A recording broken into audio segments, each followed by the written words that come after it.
ab'ekitongole ekivunaanyizibwa ku mutindo gw'ebitundibwa mu ggwanga ekya Uganda National Bureau of Standards UNBS mu bufunze bakakasiza nti waliwo sementi atawera eyazuuliddwa ku katale ekimenya amateeka ne balabula abantu okubeera obulindaala.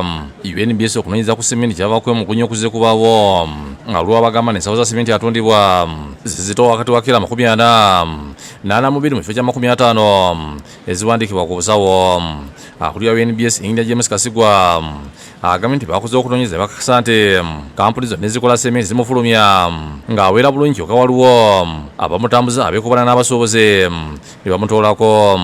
These market surveillance inspections show that the underweight cement cases identified by UNBS occur at some points of sale rather than at the manufacturer's facilities, but they do not happen at the manufacturers, at our certified manufacturers' premises, or even at their authorized outlets.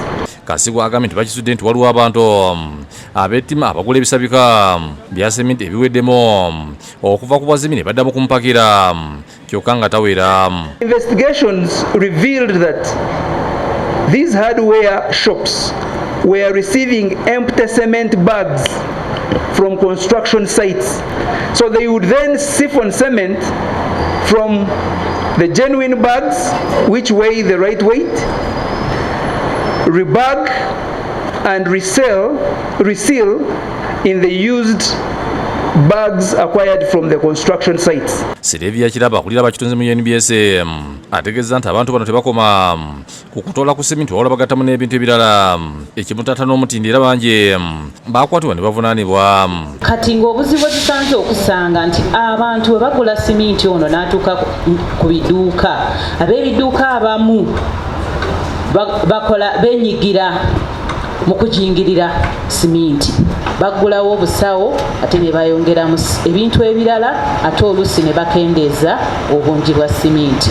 Era we twogerera UNBS erina emisango ziwerera ddala 6 ng'ekyamazima bano be twakwata tukyawemegana nabo mu kkooti. Basinzidde wano okusaba amaduuka agatunda sementi okubeera n'eminzaani ezikakasiddwa kisobozesa bakasitoma okukakasa obupimu bwa sementi bwe bagula.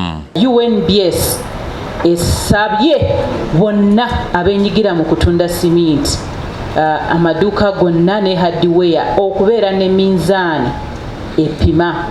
Kati gwe ng'ogenda kugula sementi twala obudde opime sementi wooyo nga tonaba mujja ku hardware oba ku dduuka. Era singa oba okirabye lopera UNBS ku namba yaffe eyo etali yakusasulira 0800 133 133.